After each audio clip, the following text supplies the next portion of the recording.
بسم اللہ الرحمن الرحیم۔ السلام علیکم ورحمۃ اللہ وبرکاتہ۔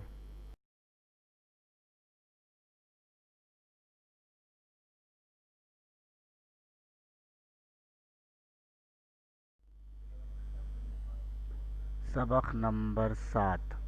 کتاب کی ترتیب کے حساب سے یہ سبق 7ویں نمبر پر ہے اور ہماری پڑھائی کے حساب سے یہ سبق 9ویں نمبر پر ہے۔ سبق کا نام ہے بوڑھی کاکی۔ اس کے مصنف ہیں منشی پریم چند۔ آغاز کرتے ہیں دینی ترغیب سے، یعنی حضور صلی اللہ علیہ وسلم کی حدیث مبارک سے۔ رسول اللہ صلی اللہ علیہ وسلم کا ارشاد مبارک ہے، ان من احبکم الی احسنکم اخلاقا۔ ترجمہ یہ ہے کہ میرے نزدیک تم میں سے بہترین انسان وہ ہے جو اخلاق کے حساب سے تم میں سب سے اچھا ہے۔ اگر انسان حسن اخلاق کو اپنا کر اپنی زندگی گزارتا ہے تو نہ صرف اخروی کامیابی کی راہیں ہموار ہوتی ہیں بلکہ دنیا میں بھی خوشگوار زندگی نصیب ہوتی ہے۔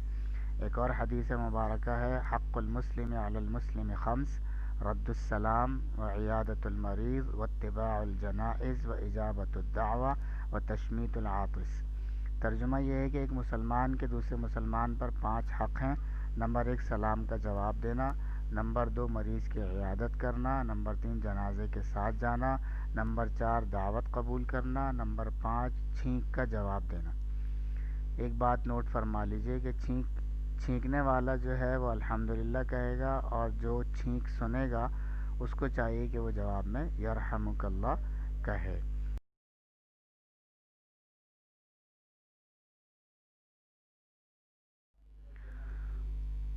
آج کے لیکچر کے اختتام پر ہمیں کیا کچھ حاصل ہو چکا ہوگا، کیا کچھ ہم سیکھ پائیں گے، تو وہ یہ 2 باتیں ہیں۔ ایک تو یہ کہ مصنف جو ہیں سبق کے، بوڑھی کاکی جو سبق ہے اس کے مصنف منشی پریم چند ہیں، ان کی کچھ کتابوں کا تعارف حاصل ہو جائے گا انشاءاللہ، اور دوسرا ہے کہ مشقی سوالات ہم حل کر پائیں گے انشاءاللہ تعالی۔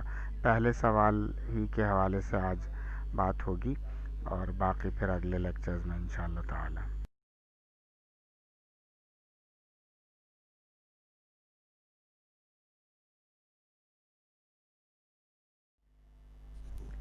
منشی پریم چند کے تعارف میں آپ نے ان کی تصانیف کے نام پڑھے تھے، چند تصانیف کے نام، تو کچھ تو یہاں وہ ہیں اور کچھ اس کے علاوہ ہیں۔ تو دیکھیے، ایک ان کی تصنیف ہے، ان کی کتاب واردات، دوسری ہے سوز وطن، تیسری گؤدان، چوتھی نرملا، پانچویں بازار حسن، چھٹی زاد راہ، اور ساتویں چوگان ہستی، آٹھویں میدان عمل، نویں غبن اور 10ویں عیدگاہ۔ عیدگاہ یہ آپ جو ہے وہ کلاس 7 یا 8 میں، یعنی جماعت ہفتم یا ہشتم میں آپ یہ سبق پڑھ چکے ہیں 2 حصوں میں، اور بہت ہی خوبصورت اور دلچسپ اور مؤثر قسم کا یہ سبق ہے۔ تو ایک پوری ایک ان کا ناول ہے جو وہاں پر ذکر کیا گیا 2 حصوں میں۔ تو یہ سارے سمجھیں کہ ان کے ناولز ہیں یا ان کی کتابیں ہیں، تو یہ ان کے نام ہیں، یہ سرورق ہیں، ان کے ٹائٹلز ہیں، ٹھیک ہے۔ تو اب آگے چلتے ہیں انشاءاللہ تعالی۔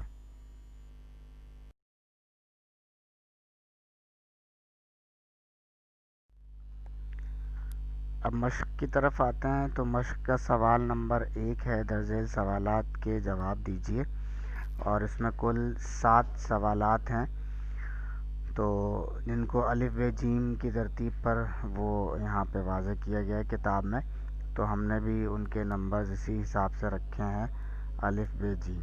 تو دیکھیے، الف ہے، بوڑھی کاکی نے اپنی جائیداد بدھرام کے نام کیوں لکھ دی تھی؟ تو جواب یہ کہ بوڑھی کاکی کے 7 بیٹے جوان ہونے کے بعد انتقال کر گئے تھے اور اب اس دنیا میں وہ اکیلی رہ گئی تھی، اس لیے اس نے اپنی جائیداد اپنے بھتیجے بدھرام کے نام کر دی تھی۔ سوال بے ہے، بدھرام نے جائیداد حاصل کرنے کے بعد بوڑھی کاکی کے ساتھ کیا سلوک کیا؟ تو جواب یہ ہے کہ بدھرام نے جائیداد حاصل کرتے ہوئے بڑے بڑے دعوے کیے تھے، لیکن وہ وعدے زبانی جمع خرچ تھا۔ بوڑھی کاکی کی جائیداد کی سالانہ آمدنی 150-200 روپے سے کم نہ تھی، لیکن بوڑھی کاکی کو پیٹ بھر کھانا بھی مشکل سے ملتا تھا۔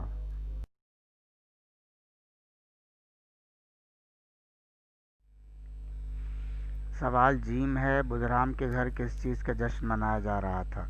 مختصراً اس کا جواب یوں ہوگا کہ بدرام کے گھر اس کے بیٹے سکھرام کی گدی نشینی کا جشن منایا جا رہا تھا۔ یہ رسم ہندوؤں میں تلک کہلاتی ہے، یعنی باپ کی جگہ بیٹا لے رہا تھا، اس کی ایک رسم تھی، اس کو ہندو تلک کہتے ہیں۔ سوال دال ہے، بوڑھی کاکی بھوک سے بے تاب ہو کر جب کڑاہ کے پاس پہنچی تو روپا نے اس کے ساتھ کیا سلوک کیا؟ جواب: کام میں مصروف روپا ویسے ہی پریشان تھی، مہمانوں اور پڑوسنوں کی رعایت میں کسی پر غصہ بھی نہ اتار سکتی تھی۔ ایسے میں جب اس نے بوڑھی کاکی کو کڑاہ کے پاس دیکھا تو غصے سے بھڑک اٹھی، اس سے رہا نہ گیا۔ اس نے بوڑھی کاکی کے ساتھ بہت برا سلوک کیا اور اسے جھنجھوڑتے ہوئے یہ کہہ کر کوٹھری میں بھیج دیا کہ جب گھر کے لوگ کھانا کھائیں گے تو تمہیں بھی دے دیں گے۔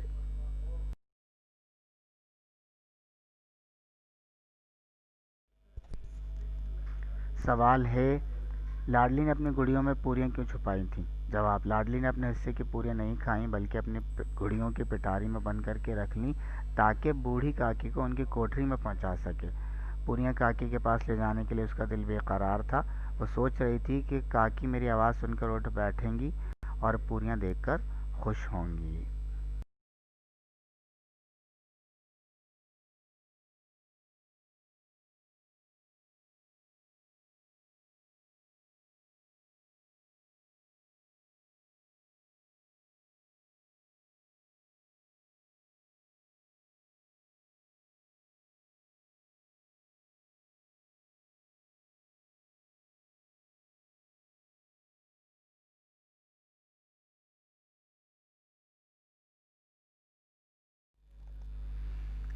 سوال واو کی طرف چلتے ہیں، پوریوں کے ٹکڑے چن چن کر کھاتے دیکھ کر روپا کا کیا حال ہوا؟ جواب یہ ہے کہ جب روپا نے بوڑھی کاکی کو تھالوں پر سے پوریوں کے ٹکڑے چن چن کر کھاتے ہوئے دیکھا تو اسے یوں محسوس ہوا کہ جیسے کسی نے اس کے سینے پر مکہ مارا ہو اور اس کا کلیجہ سن ہو گیا ہو۔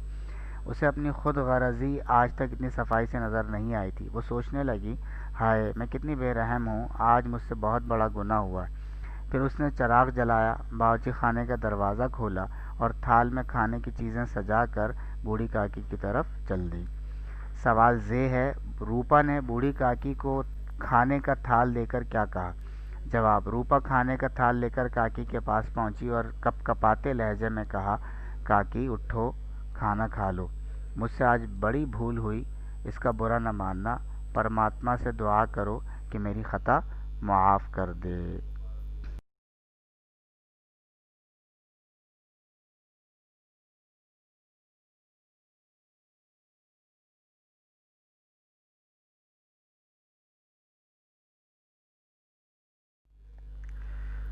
اچھا جی، گھر کا کام بہت ہی مختصر آسان، یہ سوالات اور ان کے جوابات ذہن نشین کیجیے، بس یاد کر لیجیے تاکہ ٹیسٹ وغیرہ میں آسانی ہو جائے۔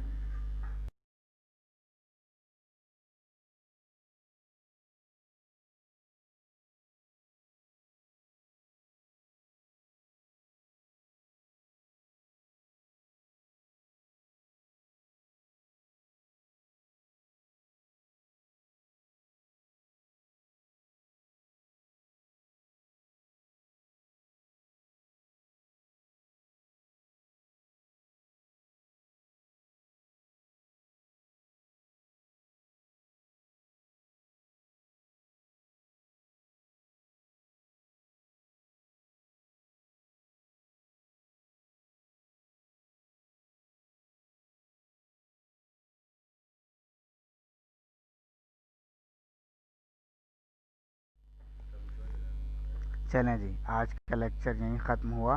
جزاکم اللہ خیرہ، والسلام علیکم ورحمۃ اللہ وبرکاتہ۔